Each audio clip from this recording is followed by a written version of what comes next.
जय हिंद दोस्तों, welcome to chemistry 91 by Anand sir के थ्रू। दोस्तों आज हम लोग class 10th UP board science का most important question for board exam के लिए लेकर आए हैं।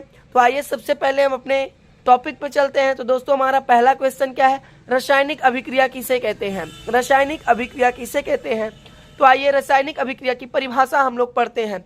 तो कह रहा है जब कोई पदार्थ या स्वयं या किसी अन्य पदार्थ से, मतलब जब कोई पदार्थ स्वयं या किसी अन्य पदार्थ से अभिक्रिया करके भिन्न गुणधर्म वाले नए पदार्थ का निर्माण करता है तो वह प्रक्रिया रासायनिक अभिक्रिया कहलाती है। जैसे यहाँ पे H2 मीन्स हाइड्रोजन गैस और क्लोरीन गैस जब आपस में अभिक्रिया करती है तो हमारी हाइड्रोक्लोरिक अम्ल का निर्माण करती है। मैग्नीशियम तथा हाइड्रोक्लोरिक अम्ल क्रिया कराई जाती है तो मैग्नीशियम क्लोराइड तथा हाइड्रोजन गैस मुक्त होती है। तो दोस्तों इसमें जब मैग्नीशियम तथा हाइड्रोक्लोरिक अम्ल अलग अलग पदार्थ जब ये अभिक्रिया करते हैं तो अभिक्रिया करने के बाद एक नए पदार्थ का निर्माण करते हैं जो हमारा क्या बनता है, मैग्नीशियम क्लोराइड तथा हाइड्रोजन गैस। आइए अब हम लोग अपनी नेक्स्ट परिभाषा पे चलते हैं। हमारी नेक्स्ट परिभाषा क्या है दोस्तों, तो नेक्स्ट परिभाषा है हमारी दोस्तों रासायनिक समीकरण किसे कहते हैं। रासायनिक समीकरण किसे कहते हैं, तो किसी भी रासायनिक अभिक्रिया को संकेतों या सूत्रों द्वारा प्रदर्शित करना ही रासायनिक समीकरण कहलाता है। जैसे अगर हम ध्यान से देखिएगा, हाइड्रोक्लोरिक अम्ल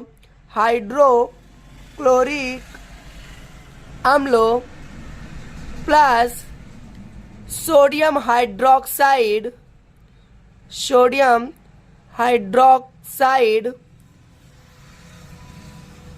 जब इन दोनों का रिएक्शन करवाया जाता है तो क्या बनता है दोस्तों, हमारा सोडियम क्लोराइड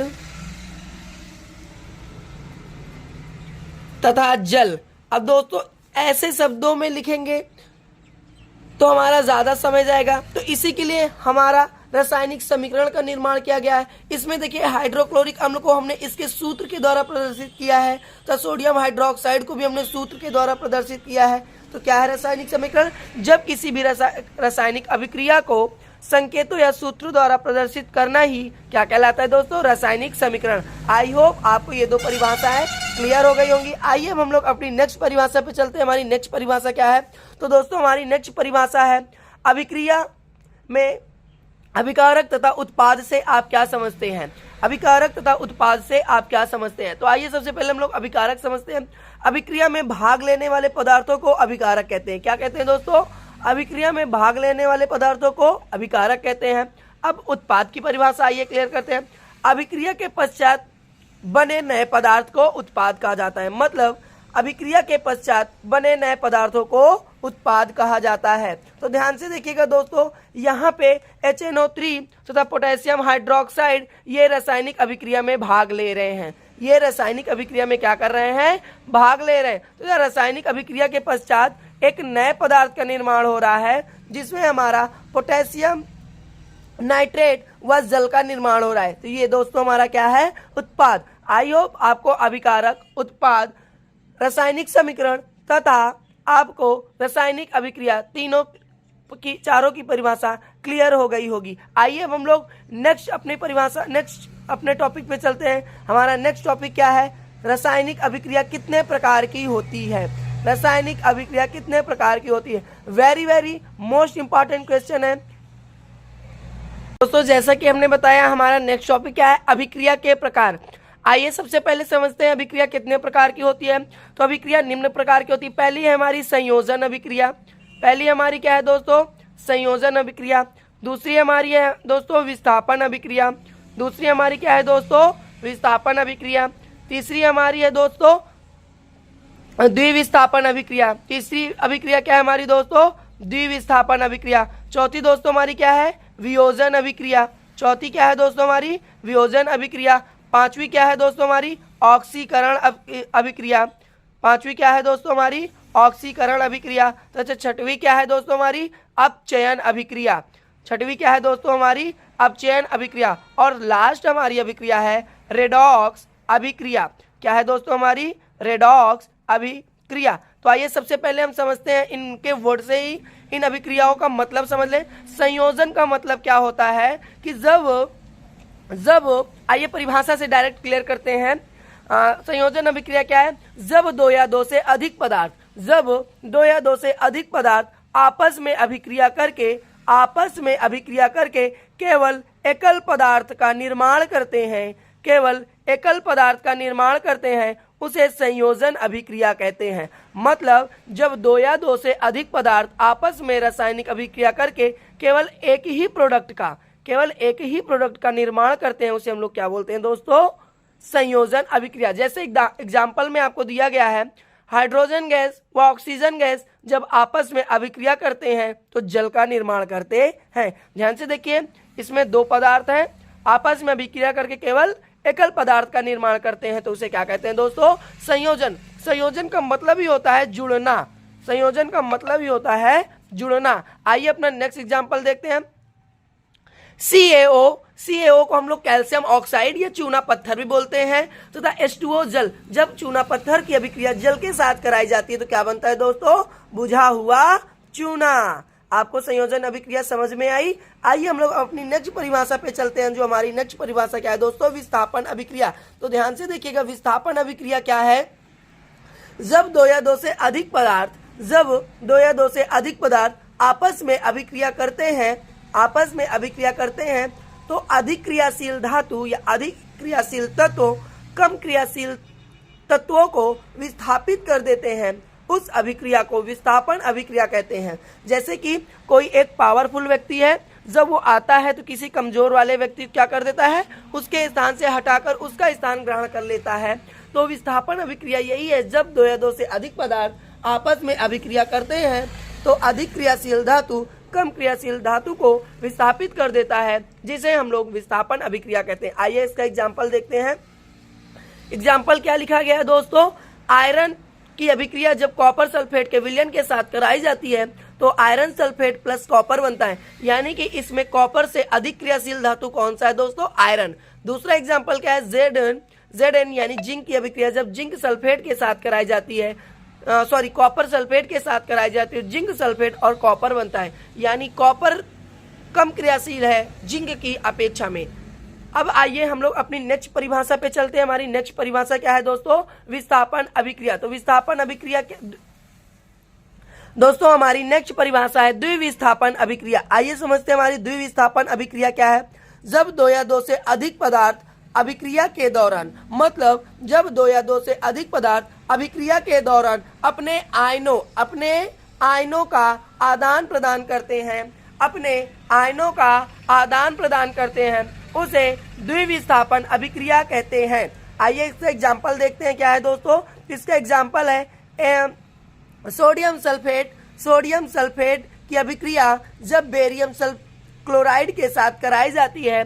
सोडियम सल्फेट की अभिक्रिया जब बेरियम क्लोराइड के साथ कराई जाती है तो सोडियम क्लोराइड और बेरियम सल्फेट बनता है। अब आइए इसको हम लोग समझते हैं ये कैसे हुआ। तो ध्यान से देखिएगा, ये हमारा क्या है दोस्तों? सोडियम सल्फेट और बेरियम क्लोराइड। तो ध्यान से देखिएगा, जब सोडियम सल्फेट को तोड़ा जाता है, वियोजित किया जाता है, तो क्या बनता है? Na+ और SO4 डबल माइनस। अब देखिए इसको डबल माइनस के लिए यहाँ पे सोडियम के दो अणु है। अब यहाँ पे बेरियम के पास डबल पॉजिटिव होता है, इसके लिए दो क्लोरीन है। तो ध्यान से देखिए, एक सोडियम से एक क्लोरीन, एक सोडियम से एक क्लोरीन, तो क्या बन गया हमारा दोस्तों? 2NaCl प्लस BaSO4 क्या बना लिया? BaSO4। देखिएगा, दो पॉजिटिव दो निगेटिव। ध्यान से देखिएगा, इस अभिक्रिया को अवक्षेपण अभिक्रिया भी कहा जाता है।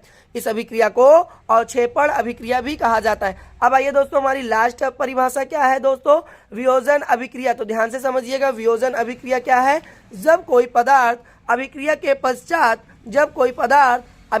पश्चात दो या अधिक उत्पाद का निर्माण करते हैं, वियोजन अभिक्रिया कहलाती है।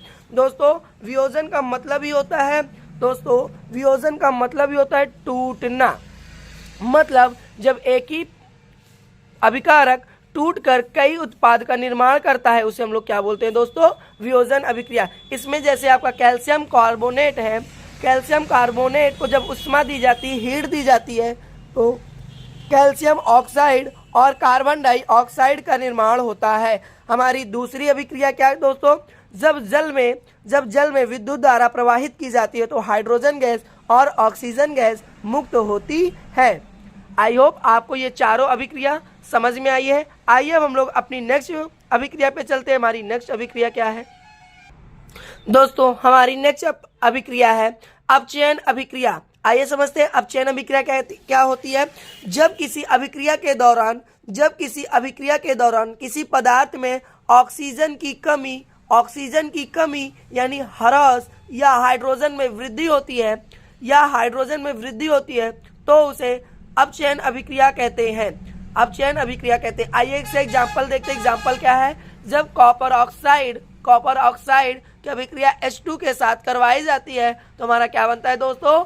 कॉपर प्लस जल। तो ध्यान से देखिएगा, यहाँ पे कॉपर ऑक्साइड के यौगिक में से हमारा ऑक्सीजन के क्या हो रही है? कमी हो रही है। इसे हम लोग क्या बोलेंगे दोस्तों? अपचयन अभिक्रिया। तो अपचयन अभिक्रिया क्या है? जहां पे दोस्तों ऑक्सीजन की कमी तथा हाइड्रोजन की क्या है दोस्तों? वृद्धि। उसे हम लोग क्या बोलते हैं दोस्तों? अपचयन अभिक्रिया। अब आइए हमारी नेक्स्ट परिभाषा क्या है दोस्तों? नेक्स्ट अभिक्रिया क्या है? तो नेक्स्ट अभिक्रिया हमारी दोस्तों ऑक्सीकरण अभिक्रिया। तो ध्यान से समझिएगा, ऑक्सीकरण अभिक्रिया क्या है? अपचयन अभिक्रिया की जस्ट अपोजिट अभिक्रिया है। कहता है जब किसी अभिक्रिया के दौरान किसी पदार्थ में ऑक्सीजन की वृद्धि तथा हाइड्रोजन की कमी होती है उसे ऑक्सीकरण अभिक्रिया कहते हैं। अपचयन में क्या होता था दोस्तों? अपचयन में ऑक्सीजन की कमी, हाइड्रोजन की वृद्धि। ऑक्सीकरण में क्या होगा दोस्तों? ऑक्सीकरण में क्या होगा? ऑक्सीजन की कमी, हाइड्रोजन की कमी तथा ऑक्सीजन की वृद्धि होगी। समझ में आया दोस्तों? मतलब यह अपचयन अभिक्रिया का क्या है? अपोजिट अभिक्रिया। अपचयन अभिक्रिया की कैसी अभिक्रिया है? अपोजिट अभिक्रिया है। आइए हम लोग की लास्ट अभिक्रिया क्या बची है दोस्तों? रेडॉक्स अभिक्रिया। तो आइए समझते हैं हम लोग रेडॉक्स अभिक्रिया क्या है। वह अभिक्रिया जिसमें ऑक्सीकरण एवं अपचयन दोनों अभिक्रियाएं एक साथ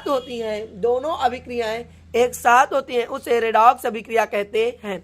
यानी कि जहां पे एक तरफ ऑक्सीजन की वृद्धि हो तथा एक तरफ हाइड्रोजन या ऑक्सीजन की कमी हो, वहां पे रेडॉक्स अभिक्रिया होती है। जैसे हमने यहाँ पे दोस्तों बहुत ही अच्छा एग्जाम्पल दिया है, AlCl3 की अभिक्रिया जब जल के साथ कराई जाती है तो एल्यूमिनियम हाइड्रोक्साइड प्लस हाइड्रोक्लोरिक अम्ल बनता है। तो ध्यान से देखिएगा दोस्तों, यहाँ पे ऑक्सीजन की वृद्धि हुई, यहाँ पे ऑक्सीजन नहीं था, यहाँ पे ऑक्सीजन की वृद्धि हुई तो क्या हो गया दोस्तों?